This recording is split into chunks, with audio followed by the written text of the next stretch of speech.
మన ప్రభువు అయిన యేసుక్రీస్తు నామంలో మీ అందరికీ నా హృదయపూర్వకమైన వందనాలు. దేవుడి దినమంతా మీకు తోడై ఉండి మిమ్మల్ని ఆశీర్వదించి దీవించి క్షేమకరమైన చోట మిమ్మల్ని నిలబెట్టును గాక. పరిశుద్ధ గ్రంథంలో నుండి 140వ కీర్తన 12వ చరణాన్ని నేను చదువుతూ ఉన్నాను. మీ పరిశుద్ధ గ్రంథమైన బైబిల్ తెరచి చూడండి. బాధింపబడు వారి పక్షమున యెహోవా వ్యాజ్యమాడుననియు, దరిద్రులకు ఆయన న్యాయము తీర్చుననియు నేనెరుగుదును. భక్తుడైన ఈ కీర్తనకారుడు కీర్తనలో ఒక శ్రేష్టమైన మాట రాస్తున్నారండి. అంటే అతడు తెలుసుకున్న విషయాలు, లేకపోతే అతని జీవితంలో జరిగిన విషయాలను బట్టేనా, లేకపోతే ఎదుట వ్యక్తుల పట్ల దేవుడు చేసిన కార్యమునైనా చూచాడేమో, అనుభవించాడేమో. అందుకే అనుభవపూర్వకంగా అతడు చెప్తున్నాడు. చూచి ఉండవచ్చు, అతని జీవితంలో అనుభవించి ఉండవచ్చు. అనుభవపూర్వకముగా ఈ భక్తుడు ఒక శ్రేష్టమైన మాట చెప్తున్నారు. ఏమంటున్నారు అంటే, బాధపడే వారి పక్షమున యెహోవా వ్యాజ్యమాడును, దరిద్రులకు ఆయన న్యాయము తీర్చును అంటారు. అంటే ఏ విషయాలలో బాధపడుతున్నా, ఏ విషయాలలో నీవు వేదన చెందుతున్నా, ఏ విషయాలలో నీవు అతలాకుతలం అవుతున్నా, ఏ విషయాలలో అడుగు ముందుకు వేయలేక నిస్సహాయ స్థితిలో పడిపోయినా, ఒకవేళ నిస్సహాయ స్థితిలో పడిపోయి ఈ బాధల మధ్యలో నుండి నేను బయటికి రాలేనులే, ఈ బాధల మధ్యలో నుంచి నేను సంతోషకరమైన చోట నిలబడలేనులే, ఎందుకంటే నన్ను బాధించే శ్రమ అలాంటిది, నన్ను వేధించే శ్రమ అలాంటిది అని ఒకవేళ నీవు నిస్సహాయ స్థితిలో పడిపోతూ వచ్చావేమో, ఇక ఏమి చేతకాని స్థితిలో నిలిచిపోయావేమో, ఇదిగో ఈ ఉదయకాల సమయంలో నా ప్రభు నీ బాధను చూచాడు. ఒకవేళ ఎంతటి వ్యక్తులు నిన్ను బాధిస్తున్నారో, ఎంతటి పరిస్థితుల ప్రభావాలు నిన్ను బాధలోనికి తీసుకొని వెళుతున్నాయో నాకు తెలియదండి. వాక్యానుసారంగా ఒక దైవ సేవకుడిగా నేను ఈ ఉదయకాల సమయంలో మీద చెప్పాలి అనుకున్న మాట ఏంటంటే, నిన్ను వేధించేది, నిన్ను బాధించేది, నిన్ను కన్నీరు కార్చేటట్లుగా చేసేది, నిన్ను నలుగురిలో అవమానకరంగా ఉండేటట్లుగా చేసేది ఏదైనా కావచ్చు అండి, ఏదైనా కావచ్చు. నా ప్రభు నీతో చెప్తున్నారు, నీవు ఏ విషయంలో బాధపడుతూ వస్తున్నావో, ఏ విషయంలో నీవు బాధతో కుమిలిపోతున్నావో ఆయన అంటారు, నీ పక్షమున నా దేవుడు వ్యాజ్యమాడబోతూ ఉన్నాడు, నీ పక్షమున నా దేవుడు యుద్ధం చేయబోతూ ఉన్నాడు. ఎందుకని అంటే నిన్ను బాధించేది ఏంటో తెలుసా? నిన్ను బాధించేవారు బలవంతులు. అందుకే జ్ఞాని అయిన సొలొమోను ప్రసంగి గ్రంథంలో ఓ మాట రాస్తారు. ఏంటంటే, బాధింపబడువారు ఆదరించు దిక్కులేక కన్నీరు కారుస్తున్నారంటండి. ఈ జ్ఞాని అయిన సొలొమోను గమనించినట్టున్నాడు. బాధపడుతున్న ప్రజలను ఈ జ్ఞాని అయిన సొలొమోన్ పరీక్షించినట్టున్నారు. ఇంచుమించుగా భూమి మీద పుట్టి పెరుగుతున్న ఏ వ్యక్తిలోనైనా బాధ అనేది ఉంటుందండి. ప్రతి మనిషిని బాధ వెంటాడుతూనే ఉంటుంది. బహుశా దీన్ని గమనించాడేమో జ్ఞాని అయిన సొలొమోన్. ఈ బాధల చేత ప్రజలు కన్నీరు కారుస్తున్నారు. బాగా ఆలోచించినట్టున్నాడు.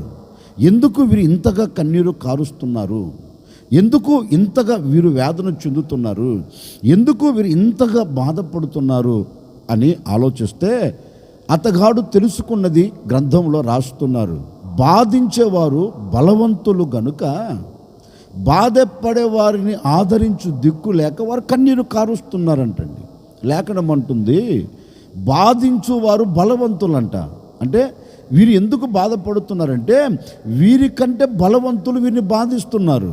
బలవంతులు బలహీనులను బాధిస్తున్నందువలన, బలవంతులు బలహీనులను భయపెడుతున్నందువలన ఈ బలహీనులకు ఏమైపోయిందంటే కన్నీరే, బాధే, ఇక ఆదరించేవాడు ఎవడు లేడు, న్యాయం తీర్చగలిగిన వాడు ఎవరూ లేరు, వీరి పక్షంన వ్యాజ్యమాడేవాడు ఎవరూ లేరు. లోకంలో సహజంగా అంటారు కదండి, మాకు న్యాయం తీర్చగలిగిన వారు ఎవరున్నారండి, మా పక్షమున ఎవరున్నారండి, మా పక్షమున ఎవరు నిలిచి న్యాయం చేస్తారండి, మా పక్షమున ఎవరుండి ఈ బాధల మధ్య నుంచి మమ్మల్ని బయటికి తీసుకొని వస్తారండి, మా పక్షమున ఎవరున్నారండి మాతో మాట్లాడేదానికి, మా పక్షమున న్యాయం తీర్చగలిగిన వారు ఎవరున్నారండి అని లోకంలో చాలామంది నోట వచ్చే మాటేనండి ఇది. నిజమే. బలహీనుల పక్షమున ఎవరు వ్యాజ్యమాడరు, ఎవరు న్యాయము తీర్చరు. బలహీనులు ఇంకా బలహీనులుగా చేస్తారు, కానీ బలహీనుల పక్షం నిలిచి న్యాయము చేసేవాడు నరలోకముల కంటికి కనపడడు. ఎందుకంటే బలహీనులు భయపెడుతున్నందువలన బలహీనుల పక్షమున ఎవరు నిలబడలేరు. అందుకే దేవాతి దేవుడు ఈ ఉదయకాల సమయంలో బహుశా మీ పరిస్థితిని చూచాడేమో, మీ స్థితిగతులను చూచాడేమో. ఎక్కడ బలహీనమైపోయి, ఎక్కడ నీవు కన్నీరు కారుస్తూ, ఎక్కడ నీకు న్యాయం దొరకక వేదన పడుతున్నావేమో. ఒకవేళ నీ భర్త నిన్ను వేధిస్తున్నాడా, నీ పిల్లలు నిన్ను వేధిస్తున్నారా, నీ బంధువులు నిన్ను వేధిస్తున్నారా, నీకు కలిగిన వారు నిన్ను బాధిస్తున్నా ఒకవేళ ఆ బాధల మధ్యలో నిలబడి న్యాయం దొరకక ఒకవేళ నీవు కన్నీరు కారుస్తున్నావేమో, నాకు తెలియదండి. ఈ ఉదయకాల సమయంలో నా ప్రభు చెప్పకనే చెబుతూ ఉన్నారు, ఎంతటి బలవంతుడు ఈనాటి వరకు నేను బాధించాడో, ఎంతటి బలవంతుడు ఈనాటి వరకు నిన్ను వేదన పరుస్తూ వచ్చాడో, ఎంతటి బలవంతుడు ఈనాటి వరకు నీవు కన్నీరు కార్చేటట్లుగా చేశాడో, ఈ ఉదయకాల సమయంలో నా ప్రభు చెప్పకనే చెబుతూ ఉన్నారండి. బలవంతుల చేతుల్లో నుండి నా దేవుడు మిమ్మల్ని బయటికి తీసుకుని రాబోతూ ఉన్నారు. ఇక మీదట మీ పక్షమున నా దేవుడు వ్యాజ్యమాడబోతూ ఉన్నారు. మీ ఎదుట నిలబడిన బలవంతులను అణచివేయబోతూ ఉన్నాడు. మీ ఎదుట నిలబడిన బలవంతుల మీద దేవుడు వ్యాజ్యమాడి మీకు న్యాయమును తీర్చబోతూ ఉన్నాడు. న్యాయాధిపతిగా ఈ దినము నా దేవుడు మీకు న్యాయము చేసి ముగించబోతూ ఉన్నారు. భయపడవలసిన అక్కర్లేదు. ఏ విషయంలో నీకు న్యాయం జరగాలని కోరుకుంటున్నావో, ఏ విషయంలో నీవు న్యాయమును చూడాలి అని ఆశపడుతున్నావో, ఏ విషయంలో న్యాయము జరగక అల్లల్లాడిపోతున్నావో, ఏ విషయంలో న్యాయము దొరకక ఒకవేళ అన్యాయమును అనుభవిస్తూ వస్తున్నావేమో, భయపడవలసిన అక్కర్లేదు. ఈ ఉదయకాల సమయంలో నా ప్రభు నీతో మాట ఇస్తున్నాడు. ఈ ఉదయకాల సమయంలో నా ప్రభు నీతో వాగ్దాన పూరితముగా నా ప్రభు నీతో చెబుతున్నారు, భయపడకు, నీ పక్షమున నేను నిలిచి ఉండబోతున్నాను. బాధపడు వారి పక్షమున, ఎందరైతే ఈనాటి వరకు బాధపడుతున్నారో వారందరి పక్షమున నా ప్రభు నిలిచి ఉండబోతూ ఉన్నారు. వారందరి పక్షమున నా దేవుడు వ్యాజ్యమాడబోతూ ఉన్నారు.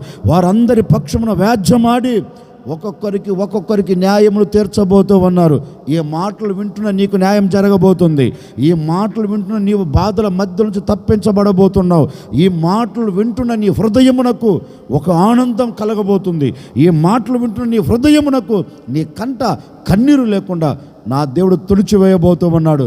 భయపడవలసిన అక్కర్లేదు. న్యాయము తీర్చే దేవుడిగా నీ పక్షమున వ్యాజ్యమాడబోతూ ఉన్నాడు. ఆయన వ్యాజ్యమాడి బాధల మధ్య నుంచి నిన్ను తప్పించి, బాధల మధ్య నుంచి బయటికి తీసుకొని వచ్చి నీకు నా ప్రభు న్యాయమే చేయబోతూ ఉన్నారు.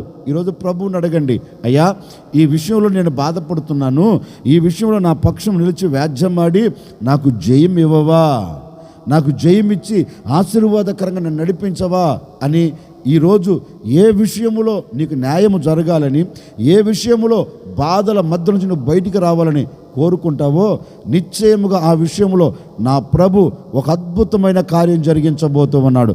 అక్కడ నుండి మిమ్మల్ని అందరూ నా ప్రభు బయటికి తీసుకొని రాబోతూ ఉన్నారు. బాధపడే మీ పక్షమున నా దేవుడు నిలిచి వ్యాజ్యమాడి మీ కుటుంబాలన్నిటికీ జయమిచ్చునుగాక. ఆశ్చర్యకరుడా, మీకు స్తోత్రాలు చెల్లిస్తూ ఉన్నాం. మీరెంతైనా సర్వశక్తి కలిగిన దేవుడవు. ఈ విధంగా మేమందరం మరొక దినాన చేరి మిమ్మల్ని స్తుతించేటట్లుగా సహాయం చేశారు. అందును బట్టి మీకు స్తోత్రాలు చెల్లిస్తూ ఉన్నాం తండ్రి. నిజమే, బాధపడే వారి పక్షమున వ్యాజ్యమాడి న్యాయము తీరుస్తానని మాట ఇచ్చి ఉన్నారయ్యా. ఎందరైతే బాధపడుతూ న్యాయం జరగక కన్నీరు కారుస్తున్నారో బాధపడే వారికి ఇక మీదట న్యాయం జరుగునుగాక. వారి పక్షము నిలిచి మీరు న్యాయం చేయబోతున్నందుకై మీకు స్తోత్రము తండ్రి. ఈ ఉదయకాల సమయంలో ఒక సేవకుడిగా బిడ్డలను ఆశీర్వదిస్తూ ఉన్నాను. నిశ్చయముగా బాధపడే వారికి న్యాయం జరుగునుగాక, బాధలు తొలగిపోవునుగాక, కన్నీరు తుడిచివేయబడునుగాక, ఒక్కొక్కరి హృదయానికి ఆనందం కలుగునుగాక తండ్రి. అట్టి కార్యం ఈ ప్రజల పట్ల మీరు జరిగించి మహిమ పొందమని యేసు నామములో అడిగి వేడుకొనుచున్నాము తండ్రి. ఆమెన్.